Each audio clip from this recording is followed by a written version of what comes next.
पश्चिम बंगाल और बांग्लादेश सीमा से जुड़े हालात इस समय केवल एक प्रशासनिक मुद्दा नहीं रह गए हैं, बल्कि यह राष्ट्रीय सुरक्षा, राजनीति और सीमावर्ती इलाकों के भविष्य से जुड़ा बड़ा विषय बन चुका है। चुनावी नतीजों के बाद बदले हुए राजनीतिक समीकरणों ने इस पूरे मामले को और ज्यादा संवेदनशील बना दिया है। सीमा पर बाड़बंदी, अवैध घुसपैठ, भूमि अधिग्रहण और सुरक्षा एजेंसियों की बढ़ती गतिविधियों को लेकर लगातार चर्चाएं तेज हो रही हैं। सीमावर्ती जिलों में रहने वाले लोगों के बीच भी बेचैनी का माहौल देखा जा रहा है, क्योंकि एक तरफ सरकार सुरक्षा को मजबूत करने की बात कर रही है, तो दूसरी तरफ विपक्ष इसे राजनीतिक एजेंडा बताकर सवाल उठा रहा है। पिछले कुछ दिनों में जिस तरह से सीमा पर अतिरिक्त सुरक्षा बलों की तैनाती बढ़ाई गई है और कई पुराने फाइलों को दोबारा सक्रिय किया गया है, उसने पूरे क्षेत्र की सियासत को गर्म कर दिया है। बताया जा रहा है कि वर्षों से रुकी हुई कई बाड़बंदी परियोजनाओं को अब तेजी से आगे बढ़ाया जा रहा है, जिसके लिए भूमि अधिग्रहण की प्रक्रिया भी तेज हुई है। यही वजह है कि स्थानीय स्तर पर विरोध और समर्थन दोनों देखने को मिल रहे हैं।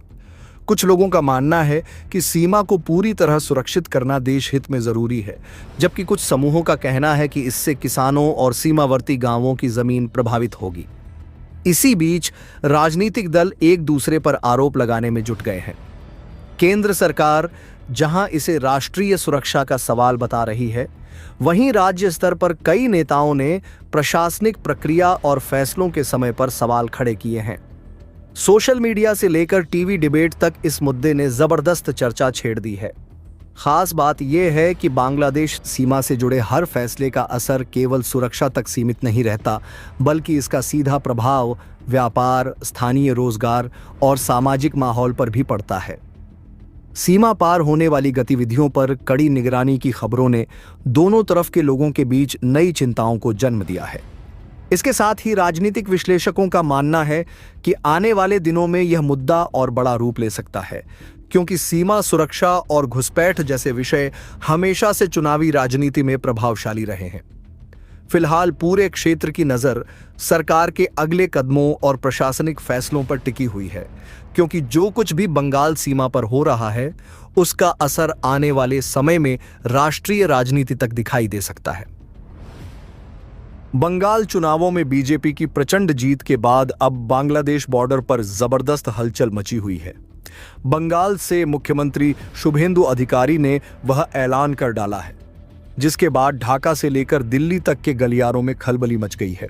सोचिए, बरसों से जिस सरहद को जानबूझकर खुला छोड़ा गया था, जहां से घुसपैठ का खेल एक सोची समझी साजिश की तरह चल रहा था, अचानक वहां लोहे की ऐसी दीवार खड़ी होने जा रही है जिसे पार करना तो दूर, अब परिंदा भी पर मारने से पहले 100 बार सोचेगा।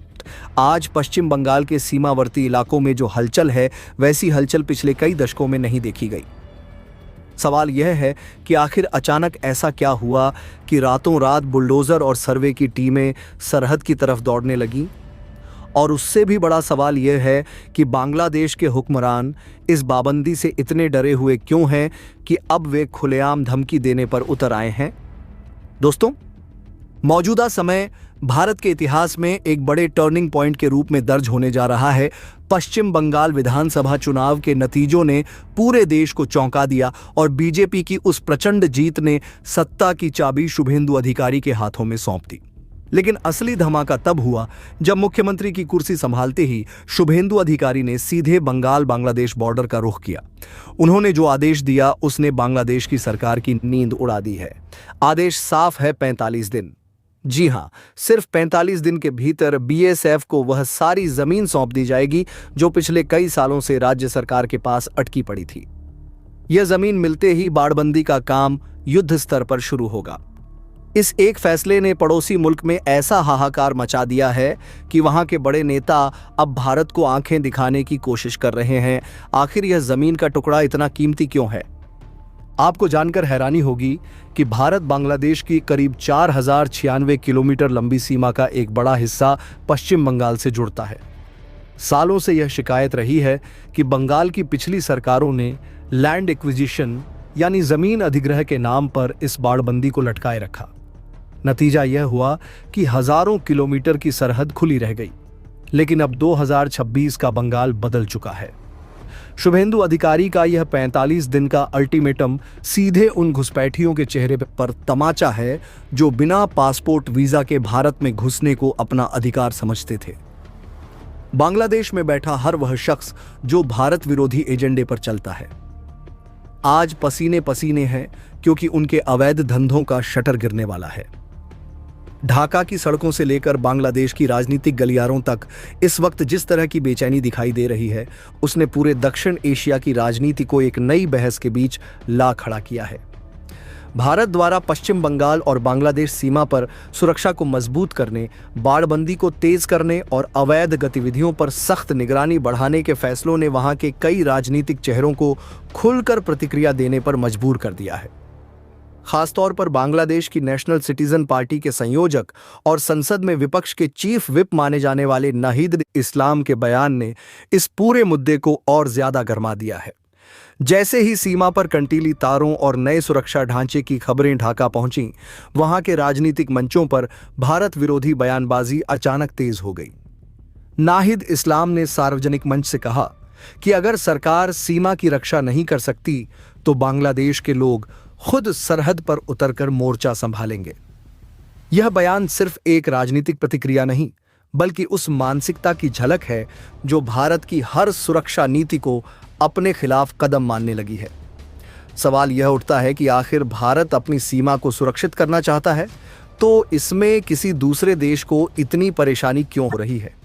क्या दुनिया का कोई भी संप्रभु राष्ट्र अपनी सीमाओं की रक्षा करने का अधिकार नहीं रखता?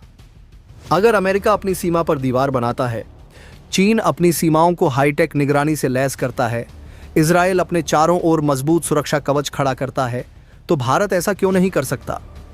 आखिर भारत की सीमा सुरक्षा को ही दोस्ती और मानवता के खिलाफ कदम क्यों बताया जाता है? असल में यह पूरा मामला सिर्फ कंटीली तारों का नहीं है। यह उस लंबे संकट से जुड़ा है जिसने वर्षों से बंगाल और सीमावर्ती राज्यों की सामाजिक संरचना, सुरक्षा व्यवस्था और राजनीतिक संतुलन को प्रभावित किया है। भारत लगातार यह कहता आया है कि सीमा पार से अवैध घुसपैठ, तस्करी, फर्जी दस्तावेजों का नेटवर्क और कट्टरपंथी गतिविधियां राष्ट्रीय सुरक्षा के लिए बड़ा खतरा बन चुकी हैं। ऐसे में अगर केंद्र सरकार सीमाओं को मजबूत करने का फैसला लेती है तो यह पूरी तरह उसका संवैधानिक और राष्ट्रीय अधिकार है। लेकिन बांग्लादेश के कुछ नेताओं की प्रतिक्रिया देखकर ऐसा लगता है मानो उन्हें सबसे ज्यादा डर इसी बात का है कि अब सीमा पार आवाजाही पर लगाम लग सकती है।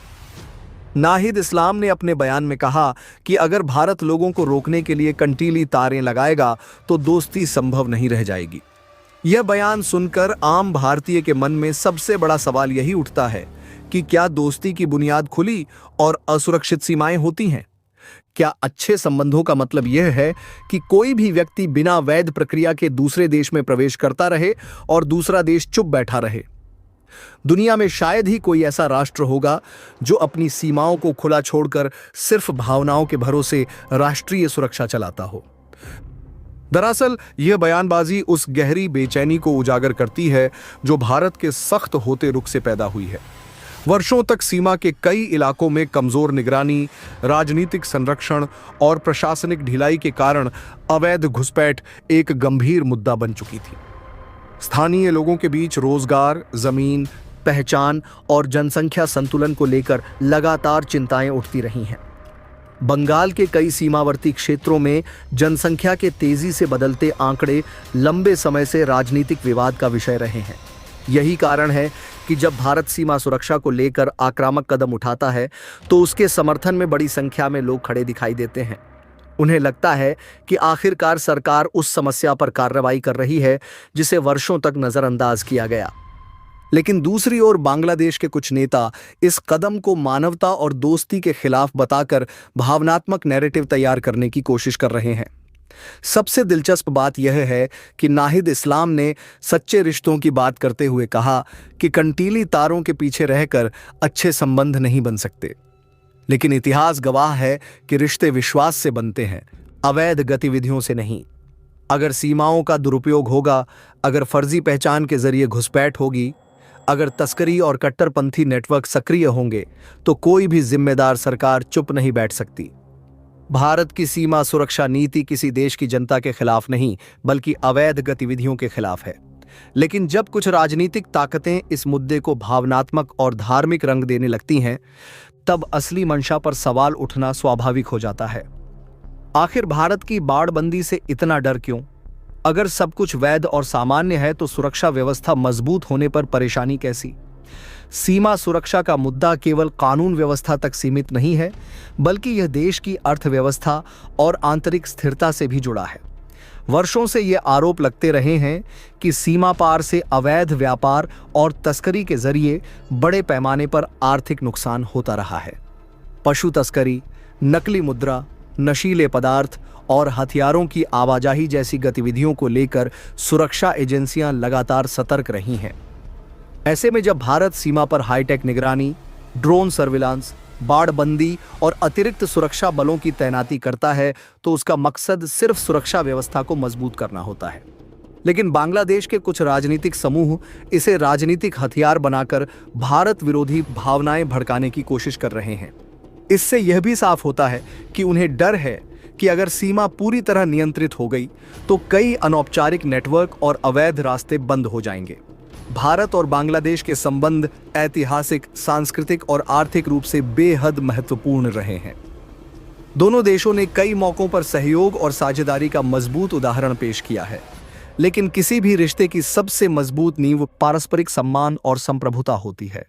भारत अगर अपनी सीमा सुरक्षित करता है तो यह उसका अधिकार है और इसे किसी प्रकार की शत्रुता के रूप में पेश करना गलत होगा।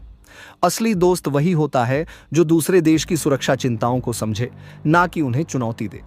लेकिन आज जिस तरह कुछ नेता भारत की सुरक्षा नीति को दोस्ती के खिलाफ बताकर बयान दे रहे हैं, उससे साफ है कि वे भावनाओं की राजनीति कर रहे हैं। यह बयान उन लोगों को खुश करने के लिए दिए जा रहे हैं जो खुली सीमाओं और ढीली निगरानी का फायदा उठाते रहे हैं। आज भारत की जनता भी पहले से ज्यादा जागरूक हो चुकी है। लोग समझते हैं कि सीमा सुरक्षा सिर्फ सैनिकों का मुद्दा नहीं, बल्कि देश के भविष्य का सवाल है। अगर किसी क्षेत्र में लगातार अवैध घुसपैठ होती है तो उसका असर स्थानीय संसाधनों, रोजगार, कानून व्यवस्था और राजनीतिक संतुलन पर पड़ता है। यही कारण है कि सीमा पर बाड़बंदी को लेकर देश के भीतर बड़े स्तर पर समर्थन दिखाई देता है। लोग इसे किसी देश या धर्म के खिलाफ कदम नहीं, बल्कि राष्ट्रीय सुरक्षा की जरूरत मानते हैं। दूसरी ओर जब बांग्लादेश के कुछ नेता इसे भावनात्मक मुद्दा बनाकर बयान देते हैं तो भारतीय जनता के मन में और ज्यादा संदेह पैदा होता है कि आखिर उन्हें इतनी बेचैनी किस बात की है। आखिर में सबसे बड़ा सवाल यही है कि क्या भारत को अपनी सीमाएं सुरक्षित करने का अधिकार नहीं है? क्या राष्ट्रीय सुरक्षा पर फैसला लेने से पहले उसे पड़ोसी देशों की राजनीतिक भावनाओं की अनुमति लेनी चाहिए? दुनिया का हर मजबूत राष्ट्र अपनी सीमाओं को लेकर सख्त होता है और भारत भी अब उसी दिशा में आगे बढ़ रहा है। कंटीली तारें दोस्ती नहीं रोकती, बल्कि वे अवैध गतिविधियों को रोकती हैं। अच्छे रिश्ते खुलेपन से नहीं, बल्कि विश्वास, नियमों और पारस्परिक सम्मान से बनते हैं। अगर कोई पड़ोसी देश वास्तव में मजबूत संबंध चाहता है तो उसे भारत की सुरक्षा चिंताओं को समझना होगा।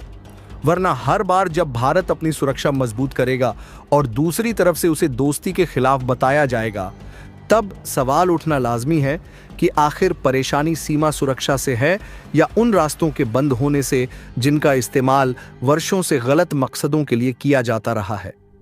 अब बात करते हैं उस बौखलाहट की जो ढाका की सड़कों पर दिख रही है। बांग्लादेश की नेशनल सिटीजन पार्टी के संयोजक और वहां की संसद में विपक्ष के चीफ विप नाहिद इस्लाम का नाम तो आपने सुना ही होगा। यह जनाब मोहम्मद यूनुस के बहुत करीबी माने जाते हैं। जैसे ही बंगाल में बड़बंदी की खबर वहां पहुंची, नाहिद इस्लाम का पारा 7वें आसमान पर पहुंच गया। उन्होंने एक सार्वजनिक मंच से जो कहा वो भारत की संप्रभुता को खुली चुनौती जैसा है। नाहिद ने कहा कि अगर वहां की सरकार सीमा की रक्षा नहीं कर सकती तो बांग्लादेश के लोग खुद सरहद पर आकर मोर्चा संभालेंगे। अब आप सोचिए, एक पड़ोसी मुल्क का नेता भारत की बाड़बंदी को लेकर इतना परेशान क्यों है? क्या यह डर है कि अब उनके लोग भारत की सुविधाओं का नाजायज फायदा नहीं उठा पाएंगे? नाहिद इस्लाम की यह टिप्पणी कोई साधारण बयान नहीं है, यह एक गहरी हताशा है। उन्होंने नेशनल उलेमा अलायंस की चर्चा में कहा कि अगर भारत कंटीली तारे लगाता है और लोगों को रोकता है तो दोस्ती मुमकिन नहीं है। मतलब गजब की बात है। हम अपने घर की बाउंड्री वॉल बना रहे हैं ताकि कोई चोर उचक्का अंदर ना आ सके, और पड़ोसी कह रहा है कि अगर दीवार बनाई तो दोस्ती टूट जाएगी। ये कैसी दोस्ती की उम्मीद की जा रही है? नाहिद ने तो यहां तक कह दिया कि कंटीली तारों के पीछे रहकर सच्चे रिश्ते नहीं बनते। असल में ये सच्चे रिश्ते की आड़ में उस घुसपैठ को बचाना चाहते हैं जिसने बंगाल की डेमोग्राफी को पूरी तरह बिगाड़ कर रख दिया है। शुभेंदु अधिकारी के इस मास्टर स्ट्रोक ने बांग्लादेश के भीतर चल रहे भारत विरोधी नैरेटिव की हवा निकाल दी है। पश्चिम बंगाल के सीमावर्ती जिलों जैसे उत्तर 24 परगना, मालदा, मुर्शिदाबाद और नदिया में प्रशासन की टीमें बीएसएफ के अधिकारियों के साथ मिलकर चप्पे चप्पे का मुआयना कर रही हैं। जो जमीन सालों से पेंडिंग फाइल में दबी थी, उसे अब कागजों से निकालकर हकीकत में बदला जा रहा है। बांग्लादेश को डर इस बात का है कि एक बार यह बड़बंदी पूरी हो गई तो भारत के अंदर जो उनके स्लीपर सेल्स या अवैध लोग बैठे हैं, उनका संपर्क पूरी तरह कट जाएगा। यह भारत की आंतरिक सुरक्षा के लिए अब तक का सबसे बड़ा और कड़ा प्रहार है। इतना ही नहीं, नाहिद इस्लाम ने तो भारत पर मुसलमानों के उत्पीड़न का बेबुनियाद आरोप तक जड़ दिया। उन्होंने कहा कि सीमा पार मुसलमानों का दमन हो रहा है। यह वही पुराना और घिसा पिटा विक्टिम कार्ड है जिसे हर वह शख्स खेलता है जिसके पास कोई तर्क नहीं बचता। हकीकत तो यह है कि भारत अपनी सुरक्षा को पुख्ता कर रहा है और 2026 का नया बंगाल अब किसी भी तुष्टीकरण की राजनीति के आगे झुकने को तैयार नहीं है। शुभेंदु अधिकारी ने साफ कर दिया है कि घुसपैठ को रोकना उनकी पहली प्राथमिकता है और इसके लिए बीएसएफ को जितनी जमीन और पावर चाहिए वह दी जाएगी। यह मामला अब सिर्फ बाड़बंदी का नहीं रह गया है, यह सीधे सीधे दो देशों के बीच तनाव का केंद्र बन गया है। बांग्लादेश में यूनुस सरकार के आने के बाद से ही भारत विरोधी स्वर तेज हुए हैं, लेकिन भारत ने भी अपनी रणनीति बदल ली है। अब हम सिर्फ कड़े शब्दों में निंदा नहीं करते बल्कि जमीन पर एक्शन लेकर दिखाते हैं। बीएसएफ के आईजी और बंगाल के मुख्य सचिव के बीच हुई हाई लेवल मीटिंग में यह तय हुआ है कि बाड़बंदी के काम में अगर कोई रुकावट आती है तो उसे तुरंत बल प्रयोग के जरिए हटाया जाएगा। इस सख्ती ने बांग्लादेश के सत्ता गलियारों में भूकंप ला दिया है। भारत और बांग्लादेश की सीमा पर इन दिनों जो हलचल दिखाई दे रही है वह सिर्फ एक प्रशासनिक कार्रवाई या सामान्य सुरक्षा अभियान नहीं है, बल्कि यह उस लंबे संघर्ष का परिणाम है जिसे भारत वर्षों से झेलता आ रहा था। सीमावर्ती इलाकों में रहने वाले लोग, सुरक्षा एजेंसियां और प्रशासन लंबे समय से इस बात को महसूस कर रहे थे कि बिना मजबूत इंफ्रास्ट्रक्चर के सीमा सुरक्षा केवल कागजों तक सीमित रह जाती है। अब जब नई सरकार ने तेजी से फैसले लेने शुरू किए हैं और सीमा पर बाड़बंदी, सड़क निर्माण, ऑब्जर्वेशन टावर और सुरक्षा चौकियों के लिए जमीन उपलब्ध कराने का अभियान शुरू किया है, तो पूरे इलाके का माहौल बदलता दिखाई दे रहा है। यही कारण है कि इस फैसले ने सिर्फ भारत के भीतर ही नहीं बल्कि बांग्लादेश के राजनीतिक गलियारों और वहां की सड़कों तक में बेचैनी पैदा कर दी है। दरअसल आम लोगों के लिए यह समझना जरूरी है कि सीमा सुरक्षा केवल सैनिकों की तैनाती का नाम नहीं है। किसी भी अंतर्राष्ट्रीय सीमा को सुरक्षित रखने के लिए मजबूत सड़क नेटवर्क, निगरानी tower, flood lights, fencing, digital surveillance और त्वरित प्रतिक्रिया तंत्र की जरूरत होती है। भारत बांग्लादेश सीमा का बड़ा हिस्सा नदी, दलदली इलाकों और घनी आबादी से होकर गुजरता है। कई जगहों पर हालात इतने जटिल रहे हैं कि बीएसएफ के जवानों को गश्त करने के लिए पक्की सड़क तक उपलब्ध नहीं थी। बरसात के मौसम में स्थिति और भयावह हो जाती थी। जवानों को कीचड़ और पानी के बीच घंटों पैदल चलकर सीमा की निगरानी करनी पड़ती थी, जिससे न केवल सुरक्षा कमजोर होती थी बल्कि तस्करों और घुसपैठियों को भी मौका मिल जाता था। यही वजह है कि बीएसएफ लगातार राज्य प्रशासन से जमीन उपलब्ध कराने की मांग कर रही थी ताकि सीमा तक पहुंचने के लिए सड़कें बनाई जा सकें और संवेदनशील इलाकों में चौकियां स्थापित की जा सकें। लेकिन वर्षों तक यह मामला फाइलों में दबा रहा। राजनीतिक दलों को डर था कि यदि सीमा से लगे अवैध निर्माण हटाए गए या लोगों को दूसरी जगह बसाया गया तो उनका वोट बैंक प्रभावित हो सकता है। नतीजा यह हुआ कि कई गांवों में लोगों के घर सीधे जीरो लाइन के पास बन गए।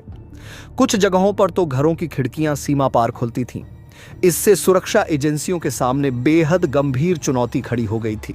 तस्करी, अवैध घुसपैठ, नकली नोटों का नेटवर्क और कट्टरपंथी गतिविधियों के लिए यह इलाके आसान रास्ता बनते जा रहे थे। कई बार बीएसएफ ने रिपोर्ट में साफ कहा कि यदि सीमा पर मजबूत इंफ्रास्ट्रक्चर नहीं बना तो भविष्य में हालात और खतरनाक हो सकते हैं। अब पहली बार प्रशासन ने इस मुद्दे को राजनीतिक नजरिए से नहीं बल्कि राष्ट्रीय सुरक्षा के नजरिए से देखने का फैसला किया है। शुभेंदु सरकार द्वारा 45 दिनों के भीतर कानूनी प्रक्रिया पूरी करके जमीन बीएसएफ को सौंपने का निर्णय इसीलिए इतना बड़ा माना जा रहा है क्योंकि इससे वर्षों से रुके सुरक्षा प्रोजेक्ट अब तेजी से आगे बढ़ सकेंगे। इस फैसले के पीछे सिर्फ एक दीवार खड़ी करना उद्देश्य नहीं है बल्कि पूरी सीमा को तकनीकी रूप से मजबूत बनाना है। नई योजना के तहत सीमा के पास चौड़ी सड़कें बनाई जाएंगी ताकि किसी भी आपात स्थिति में सेना और बीएसएफ के वाहन तेजी से पहुंच सकें।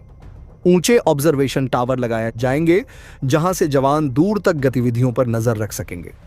आधुनिक कैमरे, ड्रोन सर्विलांस और सेंसर तकनीक का इस्तेमाल किया जाएगा ताकि रात के अंधेरे में भी हर हरकत रिकॉर्ड हो सके। सबसे महत्वपूर्ण बात यह है कि इस बार बाड़बंदी केवल लोहे के तारों तक सीमित नहीं रहेगी बल्कि इसे मल्टीलेयर सिक्योरिटी सिस्टम का हिस्सा बनाया जाएगा। सीमा पर ऐसी तकनीक तैनात की जाएगी जो किसी भी संदिग्ध हलचल की जानकारी तुरंत कंट्रोल रूम तक पहुंचा सके। यही कारण है कि बांग्लादेश के भीतर इस फैसले को लेकर बेचैनी बढ़ गई है। वहां के कई राजनीतिक संगठनों और कट्टरपंथी समूहों को लग रहा है कि यदि भारत ने सीमा को पूरी तरह सील कर दिया तो अवैध आवाजाही और तस्करी पर बहुत बड़ा असर पड़ेगा। दरअसल सीमा पार अवैध व्यापार वर्षों से कुछ स्थानीय नेटवर्कों के लिए कमाई का बड़ा जरिया रहा है।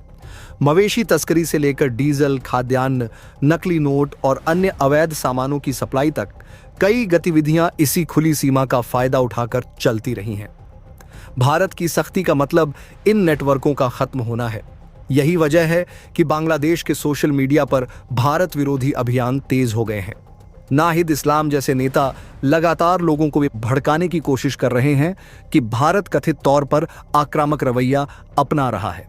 हालांकि भारत ने साफ कर दिया है कि यह कार्रवाई पूरी तरह उसकी आंतरिक सुरक्षा से जुड़ा मामला है और अपनी सीमा को सुरक्षित करना हर देश का अधिकार है।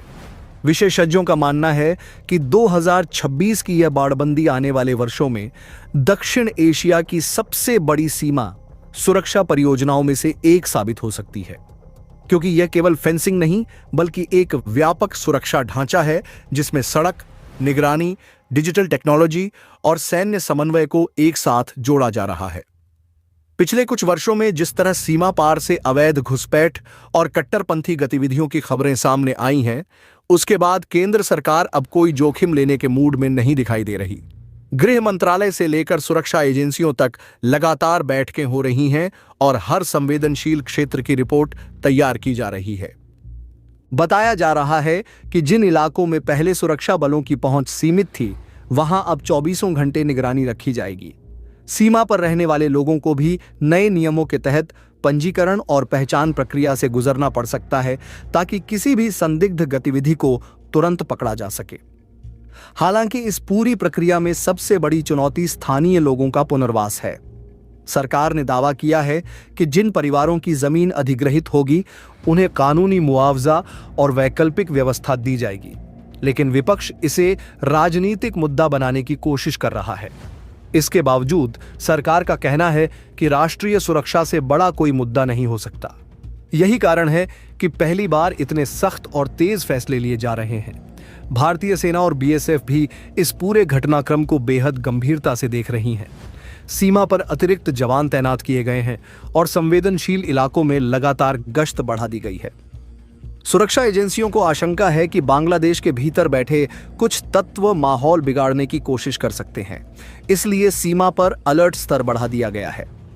कई जगहों पर ड्रोन के जरिए निगरानी की जा रही है और रात में फ्लडलाइट्स के जरिए पूरे इलाके को रोशन रखा जा रहा है। दिलचस्प बात यह है कि इस बार भारत ने केवल रक्षात्मक रणनीति नहीं अपनाई बल्कि स्पष्ट संदेश दिया है कि देश की एक एक इंच जमीन की सुरक्षा सर्वोच्च प्राथमिकता है। यही वजह है कि आम लोगों के बीच भी इस कार्रवाई को लेकर समर्थन बढ़ता दिखाई दे रहा है।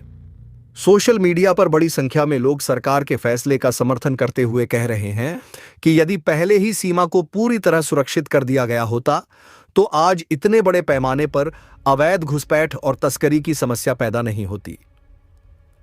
कई सुरक्षा विशेषज्ञों का मानना है कि मजबूत सीमा सुरक्षा केवल राष्ट्रीय सुरक्षा के लिए ही जरूरी नहीं बल्कि आर्थिक स्थिरता के लिए भी महत्वपूर्ण है। अवैध घुसपैठ से स्थानीय संसाधनों पर दबाव बढ़ता है, अपराध नेटवर्क मजबूत होते हैं और सामाजिक संतुलन बिगड़ता है। ऐसे में यदि सीमा पूरी तरह नियंत्रित हो जाती है तो इसका असर केवल सुरक्षा तक सीमित नहीं रहेगा, बल्कि पूरे क्षेत्र की व्यवस्था बदल सकती है। यही कारण है कि 2026 की यह कार्रवाई अब केवल एक सरकारी प्रोजेक्ट नहीं, बल्कि राष्ट्रीय संकल्प का प्रतीक बनती जा रही है। यह संदेश साफ है कि भारत अब अपनी सीमाओं को लेकर किसी भी तरह की ढिलाई बरतने के मूड में नहीं है। चाहे राजनीतिक दबाव हो, अंतर्राष्ट्रीय प्रतिक्रिया हो या सीमा पार से उकसावे की कोशिशें, भारत अब सुरक्षा के मुद्दे पर पीछे हटने को तैयार नहीं दिख रहा। आने वाले महीनों में यह देखना बेहद दिलचस्प होगा कि यह पूरी परियोजना किस गति से आगे बढ़ती है और इसका असर भारत बांग्लादेश संबंधों पर किस तरह पड़ता है। लेकिन इतना तय है कि सीमा पर शुरू हुई यह नई रणनीति आने वाले समय में पूरे क्षेत्र की राजनीति, सुरक्षा और कूटनीति को गहराई से प्रभावित करने वाली है। नाहिद इस्लाम के बयानों में जो छटपटाहट है वह इस बात का सबूत है कि भारत का वार एकदम सटीक जगह पर लगा है। उन्होंने कहा कि बांग्लादेश के लोग भारत के साथ बॉर्डर की रक्षा करेंगे। इसका मतलब क्या है? क्या वह सरहद पर भीड़ इकट्ठा करके बीएसएफ को डराना चाहते हैं? शायद वह भूल गए हैं कि यह 2026 का भारत है। यहां अब बातचीत से पहले सुरक्षा के इंतजाम किए जाते हैं। शुभेंदु अधिकारी के एक्शन में आते ही बांग्लादेश खुफिया एजेंसियों की भी सांसें फूल रही हैं, क्योंकि उन्हें पता है कि अब उनका लॉजिस्टिक सपोर्ट वाला रास्ता हमेशा के लिए बंद होने वाला है।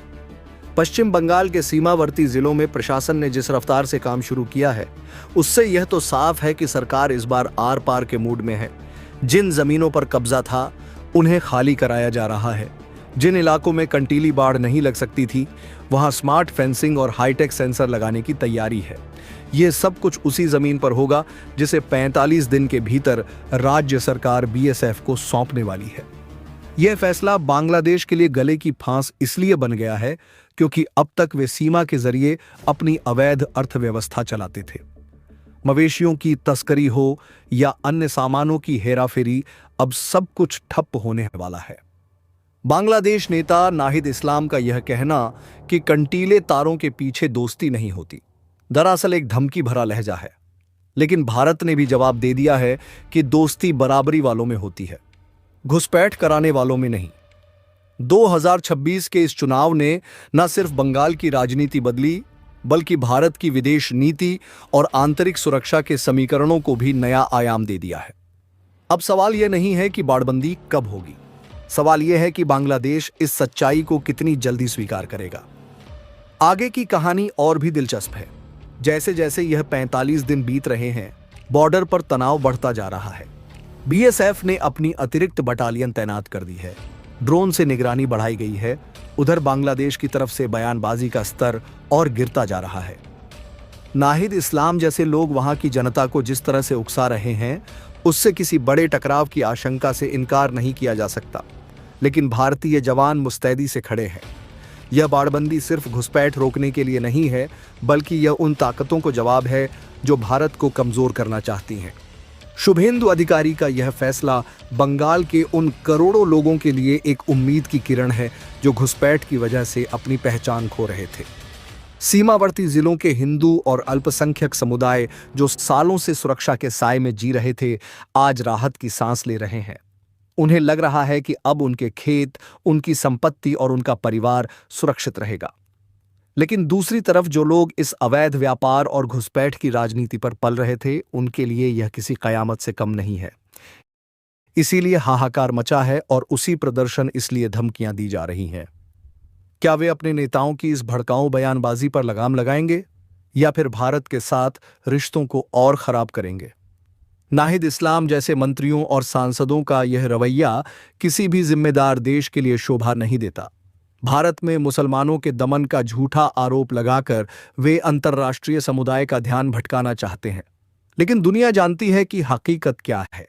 हकीकत यह है कि भारत अपनी बाड़बंदी मजबूत कर रहा है ताकि वह सुरक्षित रह सके। इस पूरे विवाद में एक और अहम बात है, वो है भारत की जीरो टॉलरेंस पॉलिसी। 2026 तक आते आते भारत ने यह साफ कर दिया है कि पड़ोसियों के साथ हमारे रिश्ते उनकी हरकत पर निर्भर करेंगे। अगर आप घुसपैठ को बढ़ावा देंगे तो हम दीवार खड़ी करेंगे, अगर आप धमकी देंगे तो हम सुरक्षा और कड़ी करेंगे।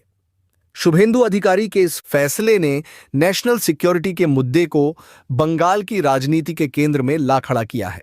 अब वहां चर्चा इस बात पर नहीं होती कि राशन कितना मिलेगा, बल्कि इस बात पर होती है कि सरहद कितनी सुरक्षित है। बांग्लादेशी मीडिया में इस वक्त शुभेंदु अधिकारी को एक विलेन की तरह पेश किया जा रहा है, लेकिन भारत के राष्ट्रवादी तबके के लिए वह एक हीरो बनकर उभरे हैं। 45 दिन का समय जो उन्होंने दिया है, वह एक तरह से उस सिस्टम की सुस्ती को खत्म करने का मंत्र है जिसने देश को दशकों तक कमजोर बनाए रखा। बीएसएफ को जमीन मिलते ही वहां जो निर्माण कार्य शुरू होगा, वह सिर्फ कंक्रीट की दीवार नहीं होगी, वह भारत के आत्मसम्मान की दीवार होगी। नाहिद इस्लाम का यह कहना कि बांग्लादेश के लोग खुद बॉर्डर बचाएंगे एक खतरनाक संकेत है। यह सीधे तौर पर आम नागरिकों को उकसाने और सरहद पर अराजकता फैलाने की कोशिश है। लेकिन शायद उन्हें अंदाजा नहीं है कि बीएसएफ के पास अब 2026 में वह टेक्नोलॉजी है जो दूर से ही हर हरकत को भांप लेती है। अगर वहां ऐसी भीड़ आती है तो भारत के पास भी उससे निपटने के तरीके हैं।